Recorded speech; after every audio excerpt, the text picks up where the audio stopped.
2021 Buffalo State Upward Bound Awards Banquet. I'm your host today, Joe Major, and I am so pleased for you today. And also, I am so pleased that we're able to recognize these young people for their accomplishments this year.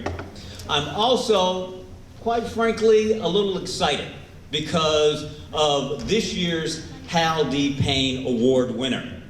She helped raise me in the church, and so I am so pleased to have her here today, and Hal Payne will do the introduction, so I'll leave that to him. What we'll do is we'll have Madam President give her welcome to you. So I'd like to introduce Catherine Conway Turner to give the introduction from Buffalo State College. Well, good evening, everyone. It's really great to be with you this evening and to celebrate our Upward Bound family. This is a really special year for Buffalo State in general. We're celebrating 150 years. It was 1871 when Buffalo State began our journey. And this year, it's really put me in a really reflective mode to really think about what Buffalo State was like 150 years ago and every decade since. And it's such an important part of the Buffalo State journey, the special work of Upward Bound. And so it's just really great to be here with you and to celebrate the legacy of Upward Bound, some of our amazing students, you know, our former student who's gone on to do great work, who's going to inspire us this evening. But I do want to just ask you today while you're together, so as we look at the future and think about the amazing students that we're going to celebrate, you know, don't forget the past. Don't forget the hard work that it took to get us where we are here in 2021. Because the reality is, if we don't keep on keeping on and working hard, things slide back. And we can't afford for things to go back in any way that does not serve our students and the future generations. So as much as we celebrate today, let's continue to look for the future, look toward the future, and make sure we do all that we can do to ensure a positive, amazing, exciting future for all of our Upward Bound students and all the students we touch at Buffalo State and all the people that Buffalo State graduates touch every day in their amazing careers. And just one last thing before I let you start your dinner. You know, one of the things about Buffalo State is that we're Buffalo's college. And we really are connected to the college in so many important ways. And as I tell our students, whenever I have an opportunity to be in front of them, that I want you to get those degrees and move forth and be leaders and do wonderful things that lift yourself and your family. But I also remind them that it's about us lifting our communities. You know, how are we using our degrees and our intellectual ability and our leadership to make sure our community is a better place? And so, as I think about the past and reflect on the future, I want to remind us all that we all want to continue to each one, you know, reach one and live forward and reach for those stars so that our whole community continues to grow. Not just our individual growth, which is important, but everybody around us. So welcome to the event tonight, and I'm really excited to be here. I would be remiss if I didn't state that the director of the Upward Bound program, Don Patterson, unfortunately can't be with us tonight because of an illness, and but he sends his regards, and I think we will try to shoulder on without him. But Austin, the catering director here at Buffalo State, will come by your table and we will begin to eat. So, and while we do, the Abdul Bilal Quintet will take us away.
former Vice President of Student Affairs here at Buffalo State, Hal D. Payne. Thank you, and good evening. I'm so happy and proud to see all of you here in person, celebrating with our young awardees in the Upward Bound program this year. And I do want to thank President Turner for making it possible for us to have this wonderful dinner, and I want to wish you well on your 150th birthday.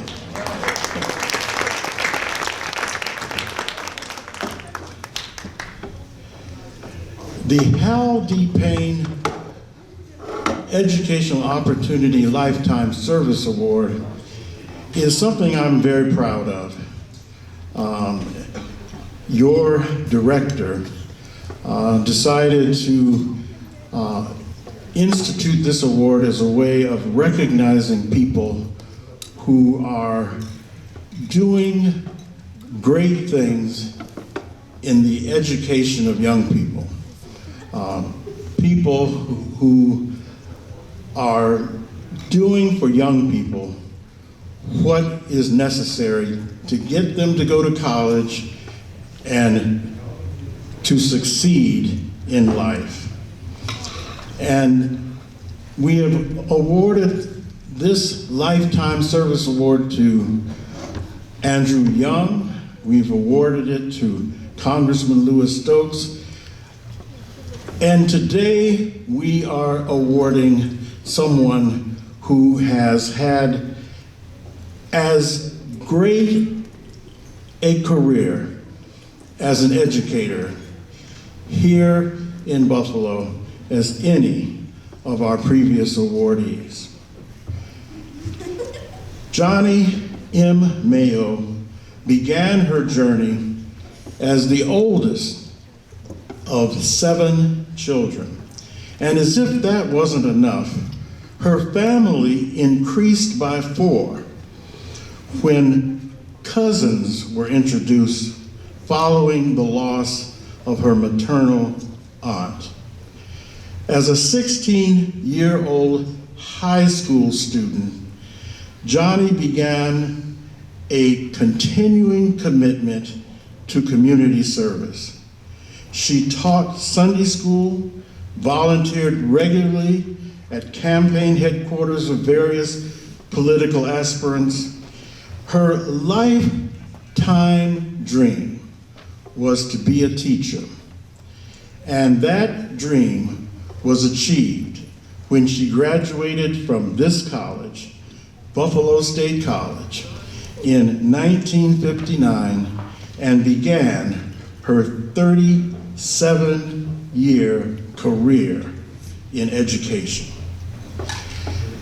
She taught in various elementary schools here in Buffalo and eventually became principal of the Build Academy. She became principal in 1970, and her participation in development of the academy is one of her proudest accomplishments.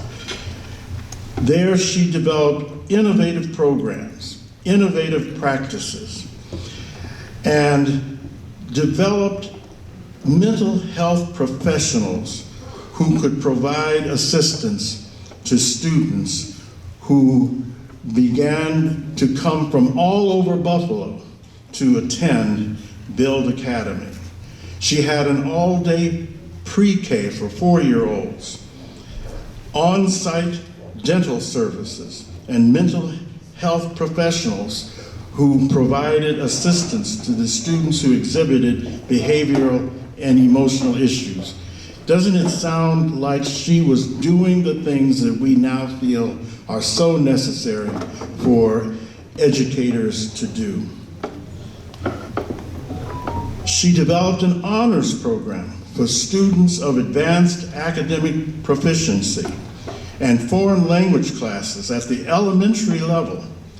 And these were popular options that were offered at the school, and developed a city-wide reputation with students coming from all over this area, not just Buffalo, but the entire area, to attend Build Academy. And she did another thing that sounds pretty contemporary. She trained her students to become assistants in her program and then certified them. And many of them, having been teacher assistants at Build Academy, went on to get college degrees. And many are productive professionals today in the Buffalo community and in other cities throughout the country. In 1985, she was one of 4 and the only female to be appointed by the Buffalo Board of Education to the position of supervising principal. And in 1990, she became the first African-American female to be promoted to the rank of assistant superintendent for elementary education in the Buffalo Public Schools. And she continues in her retirement to mentor newly appointed administrators in the public and private sector and throughout the Western New York area. Over the years, Mrs. Mayo has served on numerous community boards. She's been a board member and mentor for girls in the Buffalo Prep program, and she's been active in the Board of Education at Our Savior Lutheran Church. She has also been a member of the Scholarship Committee and served as chair of that church's 75th anniversary celebration in 2001. She has been the president of Alpha Kappa Alpha sorority. She has been a delegate to national and international sorority conferences. She's a member of the Links Incorporated Buffalo chapter, where she has served as president, vice president, recording secretary, chair of the International Trends and Services Committee. She's done it all. She is the recipient of numerous awards for her community service. She has won the recognition of the National Association of Negro Business and Professional Women's Clubs, the Sojourner Truth Award, the Alpha Kappa Alpha Sorority Founders Day Award, the National Conference for Community and Justice's Brotherhood Sisterhood Award. She's done it all, and people have recognized her for her wonderful commitment to education and her dedication to community service. She's married to John A. Mayo. She's the mother of some people many of you know, Michael and Gina Mayo Hawk. She's the grandmother of 5 and the great-grandmother of 2. And just in case I missed something, I would direct your attention to a video that will tell you more about the career and life of Johnnie M. Mayo.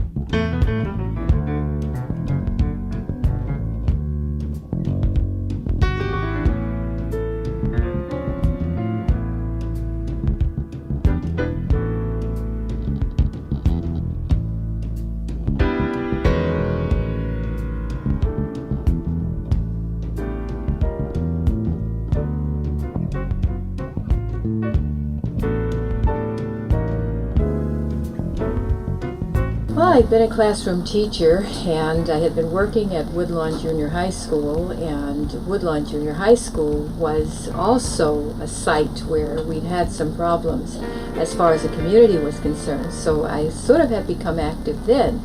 And when I saw the recruitment bulletin for Build Academy, that was what I needed to be involved in. I didn't really go there wanting to be the chief officer. I went there as a fourth grade teacher. It was after 1 year that the administration was going to be changed, and I was available, and some people suggested that I might be the person to head the academy, and I was interviewed and selected.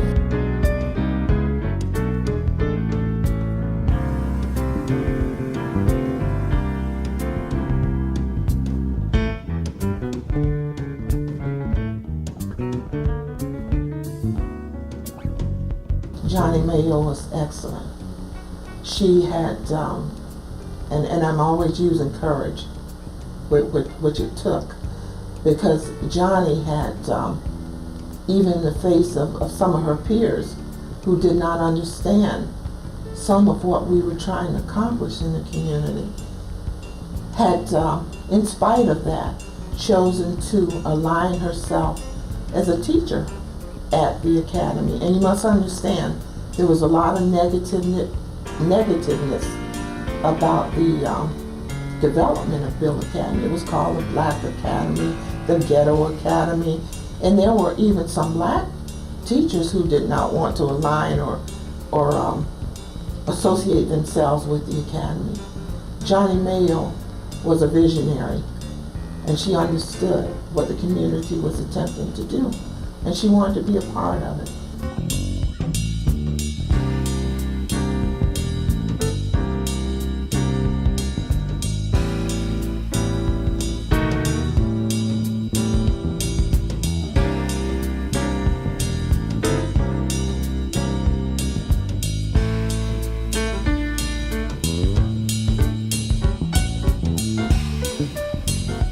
We always felt the self-image was really important. So whenever you walked into Build, you would find images like the children. You would find that they were able to look up on their walls and see pictures of people like themselves.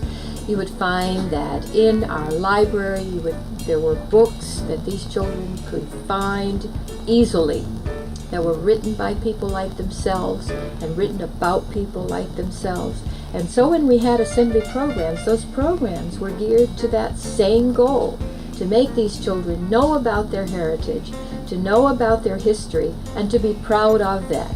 Because self-image probably is about 90% a part of what a person becomes.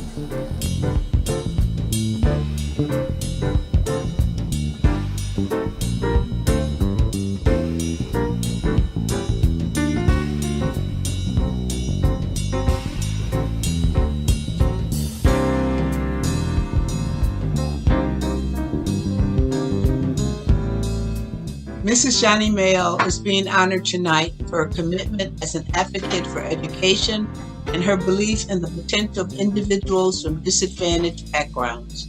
The members of the Buffalo, New York chapter of the Links Incorporated are proud of her accomplishments.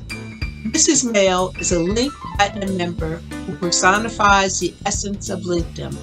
She is wise, compassionate, and has exemplified our principles through her many years of friendship and service. There's a magic about her that others experience through her emphatic leadership and limitless energy. She models integrity, excellence, and is outcome-driven, evidenced by her guidance as our past Vice President, President, and continued participation in our facets and committees. Link Johnnie is an extraordinary mentor who immediately reaches out to support our newer Links. He continues to encourage all Link sisters to remember our legacy, collaborate, and strengthen our friendships, and build cherished memories for our future. Through her many years of chairing the scholarship committee and championing our youth, many students have received greatly appreciated financial support. Another example of her commitment to to provide opportunities to young students, it's when, in order to meet a shipping deadline, she and her committee personally drove from Buffalo to Manhattan to deliver donated books for our adopted schools in Africa. Through her caring spirit, she always provides support when needed, a prayer without being asked, and has the ability to intuitively provide nonverbal support. Link Johnnie Mayo is our beacon of unlimited kindness and encouragement. We are so proud of her and honored to have her as a member of our chapter. Our lifetime honoree, Johnnie M. Mayo.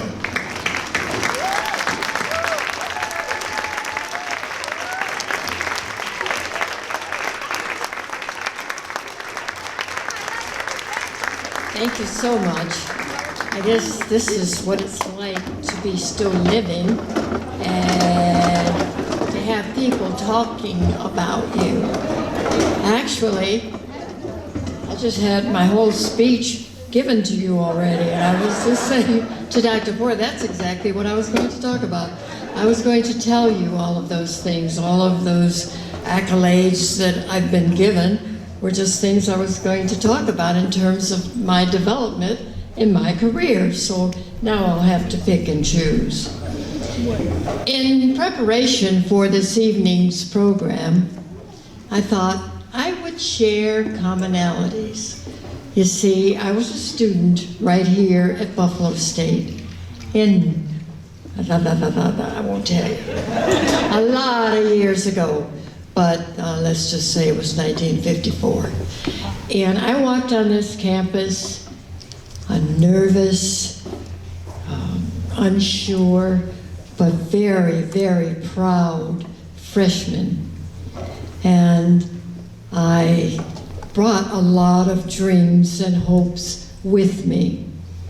I wasn't a student that had a lot of money, so I wasn't dressed as well as some of you might have been when you were freshmen. But that didn't bother me because I always had a great sense of self. Well, I tried to come up with some things we might have in common. I mean, after all, I was a student here, as some of you are. And I said, okay, they probably just are looking at their phones right now, or looking at their watch. How long is that woman going to be up there? I mean, I've got a TikTok that I want to finish because it's going to garner 1 million views. See, you're surprised. You're surprised that I even know what TikTok is. You thought that I thought TikTok was what the clock says. But just know, it's lit.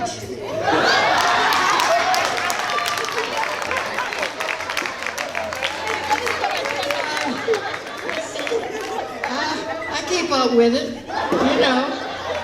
I'll actually tell you the truth and say that I was going to say that I'm jiggy with it, but they said, oh, don't say that. So I was told that it's lit would work. Well,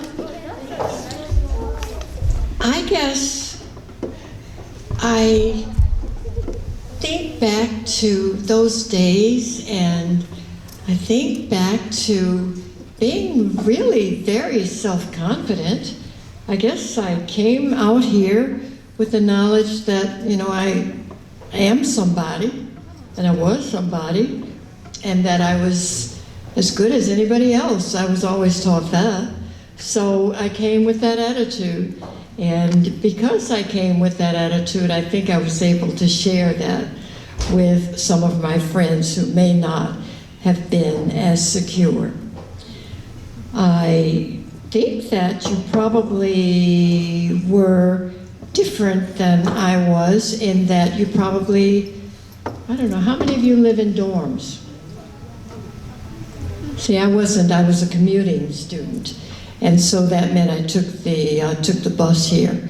But I remember walking over from the bus stop over to the Union, you know, bringing my coat lapels together because of that wind that buffeted the campus as I walked across. I was coming over to the Union to meet my friends here, and we would sit and talk about the notes that we took in the classroom. We would compare our lecture remembrances and try to determine who had took the best notes. Remember, I'm saying notes. There weren't computers then. Everybody had their notebook. And we took our notes in our notebook and we compared notes. And those of us who were fortunate enough to have a typewriter were able to make $1 here and there because you could type your term paper and the term paper of others who may not have had ownership of such, so that you could get a good grade, and so that you didn't end up, as I did my freshman year, with that shock that you get halfway through the semester, when you get that letter that says, you know, your average is so-and-so and so-and-so, and you better straighten up. And so, you know, I did. I heeded that, and I didn't come over to the Union so much to play spades or any of that stuff. I went to the library. But one other thing that comes to mind as I sit talking to the renowned educator, Dr. Porter, sitting next to me, I said, when I was a student here, back in the day, there was one black professor on this campus, the renowned Dr. Anna P. Burrell. So the few of the black students that were here looked up to her. She was our shero. I mean, she was the only one of us. And she walked around the campus, and whenever she walked through wherever we were, we sort of came to attention. When she came to the cafeteria where we were eating lunch, she walked over to the table where we were eating, and she said, kind of looking at me, I think, she says, "Why are you sitting at the black table?" We looked at each other, and we were chagrined. We were embarrassed that we had not lived up to her expectation. She didn't expect us, she said, to sit together like that, segregating ourselves. So we said, okay. She walked out. We looked at each other, and we looked at every table around us. And what were they? What were they? White tables. I said, you know, we are sort of being picked out because we're sitting together as a group of black students, but we weren't segregating ourselves. What we were doing is meeting up with our friends and talking about things in the community that we talked about together, that we knew about. But I hope I don't have that in common with you, students of today. I hope that you are selecting your tables based upon friendship and not based upon the color of someone's skin. That is not, you know, that's not the best way to do it. And having lived a few years, I understand that. I understand what Dr. Burrell was trying to convey to me. We talked about the Build Academy. I always wanted to be a teacher. Growing up, we played school. Guess what job I had? Always the teacher. I always had to be in charge. But it didn't just, you know, I started in my neighborhood, where part of that wanting to be a teacher had me wanting to interact with young people. And I did. I took my little cousins and their friends to the library. And we all got library cards. And one of those little people learned to love reading as much as I did. In fact, we belong to the same book club. She's a published author. How special is that? I mean, how special is that? A love for reading. I asked at my church, and I see members of my church sitting out there, I was talking one Sunday and I said, "What's the most important card in your wallet right now?" Yeah, you think about that. What's the most important card in your wallet? If you heard me speak before, you know what it is, but they came up with their charge cards, their passports, their visas, their whatever. And I said, my favorite card is my library card. And it is my favorite, still my favorite card, because as a little girl, I couldn't get a library card. I lived in the South, and the libraries were not open. The big library with the big new books, the beautiful new books, were not open to me. And as a child, I didn't understand that. I didn't know why I couldn't get the books like everybody else did. Well, like some people did. And I just always said that when I get a chance to get a library card, I will treasure it, I will use it, and I will read. And anybody who's been to my house know that I have far too many books. But they also know what to buy me for Christmas. The latest book. Okay. College, as I said, has had 3 African American presidents since I was here. I have the honor of sitting next to one. I am just so proud of her. I just, I revel in the fact that we now have a leader such as she. Not only that she's brown like me, but she's proficient and smart and doing all these wonderful things. So that's what we do. I came here as a rather serious and focused young student, as I said. I had to work for my tuition the year before I came. In fact, I worked 2 jobs. There was one job I always wanted, that was to be a cosmetologist. Thought I wanted to do hair. And I also, in addition to wanting to be a teacher, but wanting to be a cosmetologist kind of helped me to pay my way to school, because I worked in a beauty shop. Not doing somebody's hair, but shampoo girl. And that told me I didn't want to be a cosmetologist. So I went to my other job. I wanted to be a teacher, and after having graduated from this institution, I was hired my first year as a student as a teacher of students with learning disabilities. I saw something in the groups I taught that I wanted to do something about. I was always somebody who had to do something about everything, but I wanted to why is it that all of these children in my class are black students?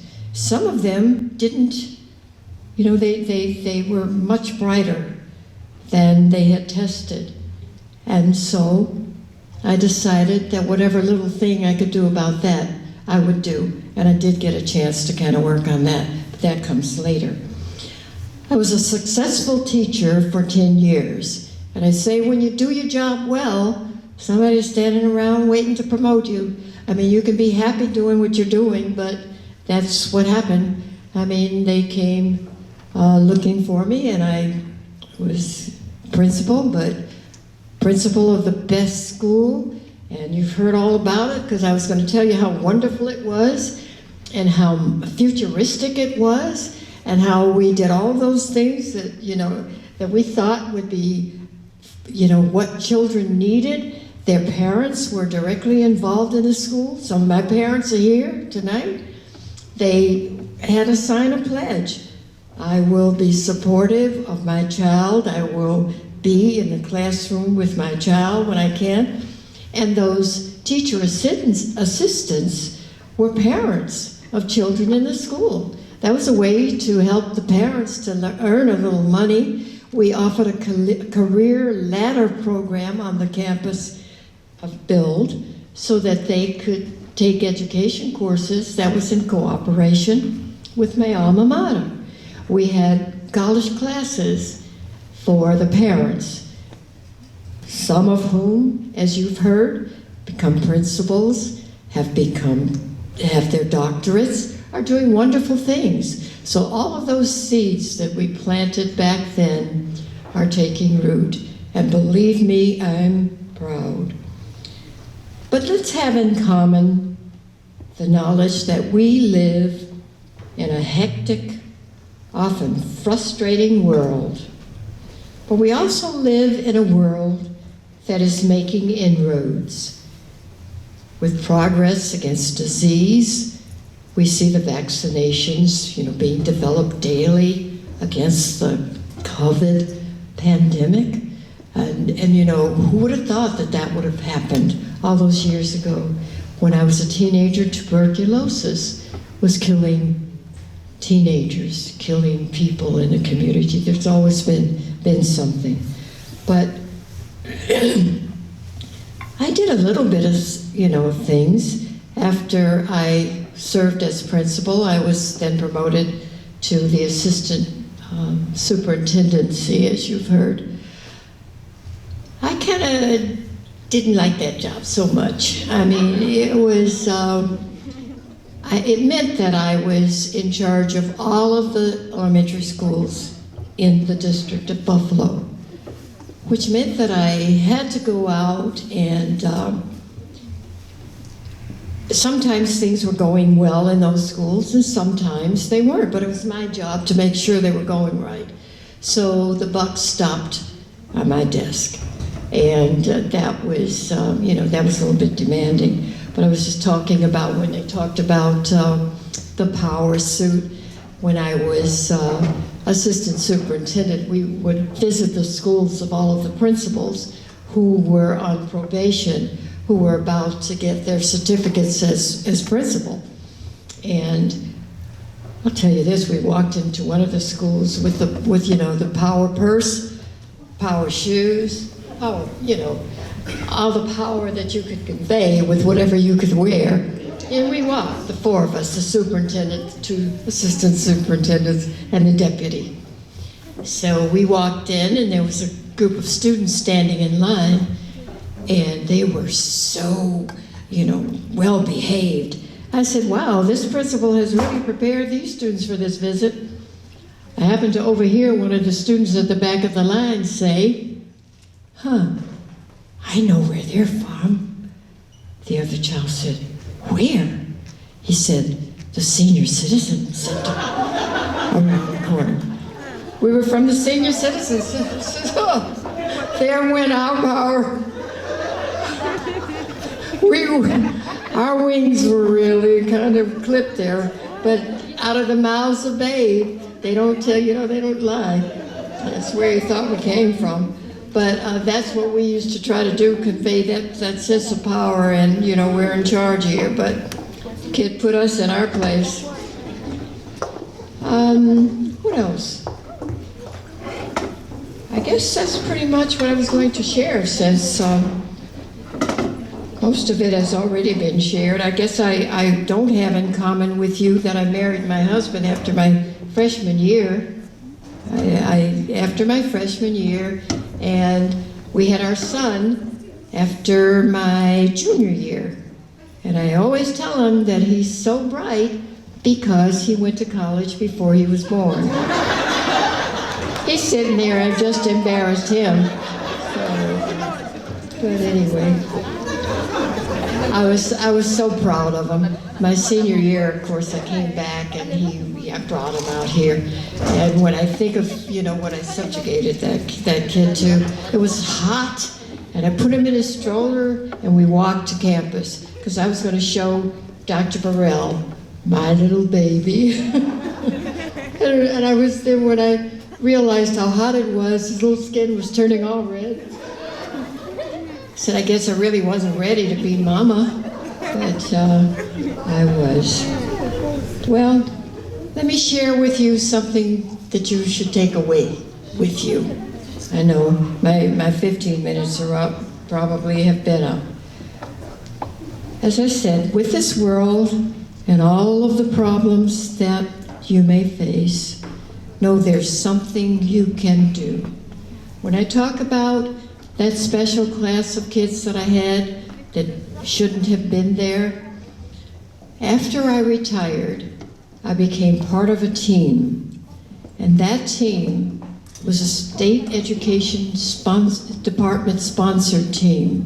Our duty was to travel throughout the country, meeting with superintendents and boards of education, talking to them about the discrepancy that did exist with that overrepresentation of minority students in special classes. I proudly did that. I mean, I did have a little power then because they were going to lose their funding if that wasn't corrected. So as much as, you know, I didn't have the power from the Senior Citizen Center, I did have the power to say, you have to correct this or you're gonna, you know, lose your funding. So hopefully I made a difference there. You can make a difference. You can make a difference. There are problems that are going to face you. You are aspiring to become somebody, and you will. You are receiving awards here tonight, and I want you to know that as long as you combine pragmatism with compassion, ambition with productivity, professionalism with benevolence, and tenacity with purpose, you are going to go far. Know that life is a koan. Spend it well. You only have one life to live. Thank you for listening.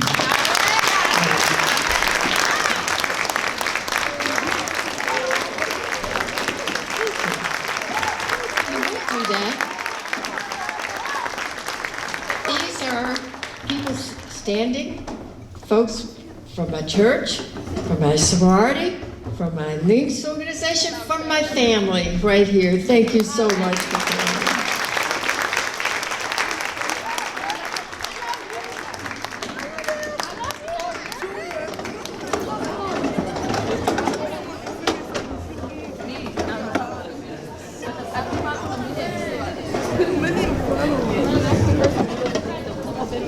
Now you realize we weren't going to let you just go and sit down and that. We have a plaque for you.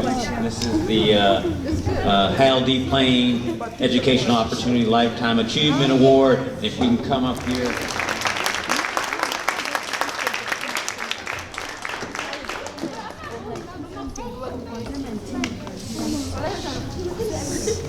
Well done, Mrs. Mayo.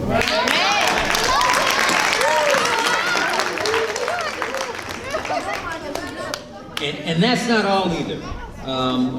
You know, the acronym VIP means very important person. And you are a very important person, and some very important people want to recognize you. So the first is a proclamation from Crystal Peoples, the Assembly Majority Leader, and her senior advisor, Leah Holton Pope, will read that proclamation. So, Leah.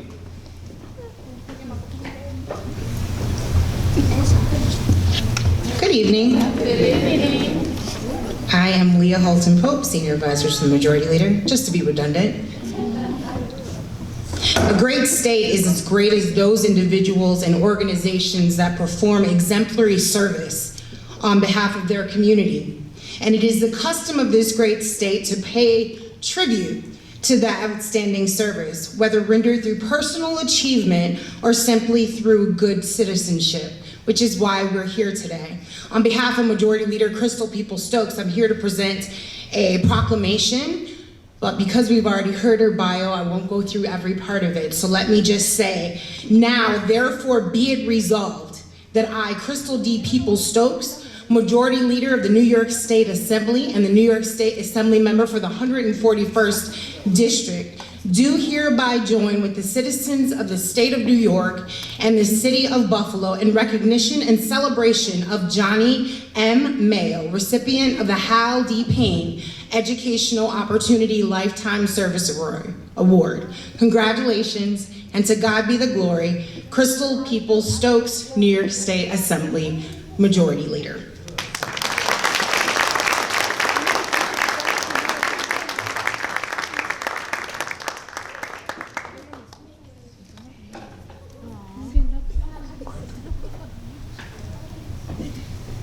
Now, you thought I was kidding when I said very important person, eh? So I also have a proclamation from the U.S. Congress. Brian Higgins, the Honorable Brian Higgins, has a proclamation for you as well. Also has a proclamation from you from Jonathan Rivera. And finally, we have a proclamation from you from Mayor Byron Brown. So just about everybody on this side of the face of the earth has given you some kind of award, so congratulations.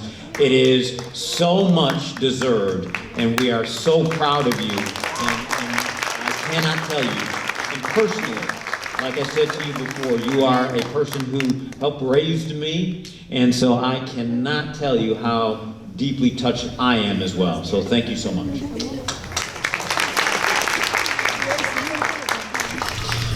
Now it is time for a presentation of our awards for our students. And I'd like to welcome back Kenny Vargas, who has left the Upward Bound program to go on to bigger and better things, but we asked him to come back to pinch hit for Don Patterson, and he does a tremendous job, particularly with the pronunciation of all these names that we have. So we asked him to come back because if I had to do it, I know I would butcher it. So Kenny, I will hold the awards, and you go from there. Greetings, folks. Greetings. Glad to see you all. So the last two summer programs, we had to go virtual. And so normally we have a certain set of awards. So this year, what we did was we just changed those special awards to class awards. So meaning if you had, algebra, you were the best student in algebra, or chemistry, and so forth and so forth. So we wanted to make sure we celebrated those students who came virtually. They could have been anywhere in the world, but they logged on 6 weeks in the summer. So I want to give them a round of applause real quick for those summer. They earned a nice little stipend at the end of the summer. However, they took advantage of 6 full weeks of class instruction so that by the time they got back into school, whether it was in person or virtual, they were ready and prepared. And I know many of you know what this last year and a half of school was like for a lot of your families and children. So I want to applaud not only the students, but the teachers that helped do that this summer and made that a possibility. So handful of I was one of those teachers, so you can give a little bit more of a round of applause. Yes, Joe teaches the public speaking course, and he did a great job. Great job. All right, so our first set of awards are for outstanding chemistry performance. And that first award goes to Mr. Joseph Lubala. The next one for chemistry performance is Mr. Wael Abdul Majid. This next chemistry performance, outstanding chemistry performance, goes to Miss Nan Jasmine. This next award is for outstanding English performance. This award goes to Miss Balechi Emmanuel.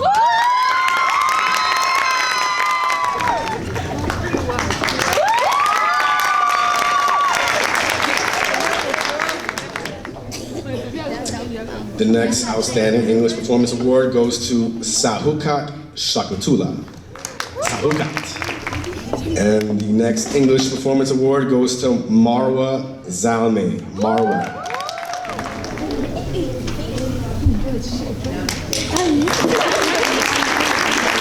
This next outstanding English performance goes to Mr. Shamarion Davis.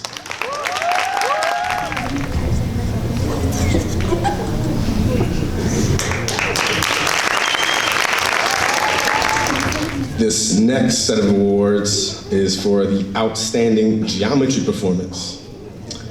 Yeah, this would not be one I would win.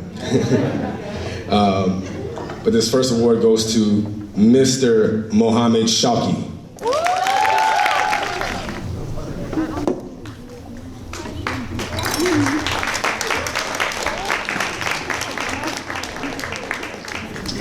This next outstanding geometry performance award goes to Miss Nan Jasmine.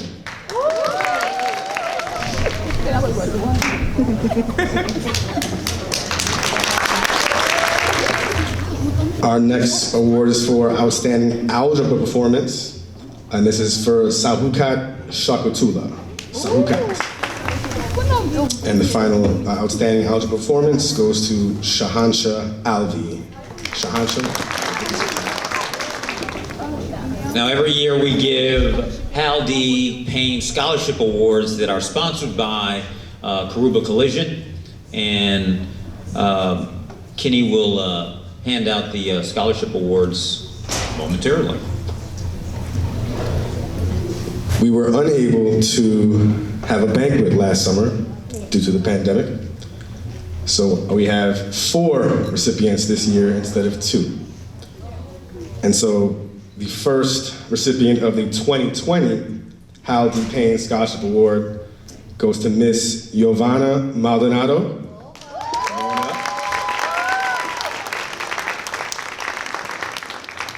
And the second recipient goes to Mr. Emmanuel Uwimana.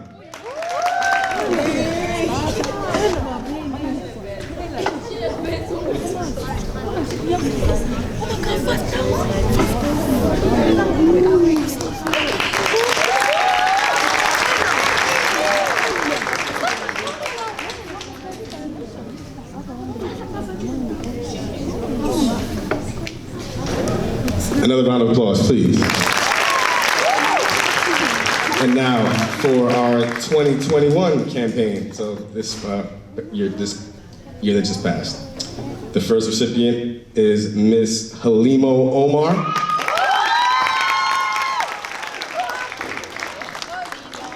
And our second recipient is Mr. Ahmad Jandel.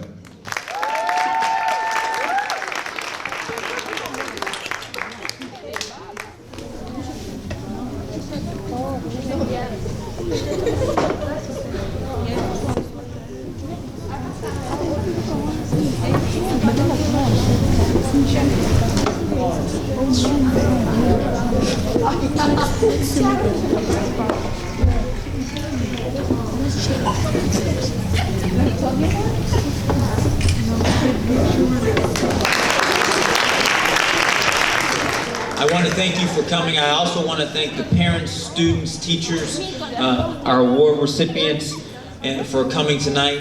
It has been an incredible, trying 18, 19 months that we've been under this pandemic, but there is a light at the end of the tunnel.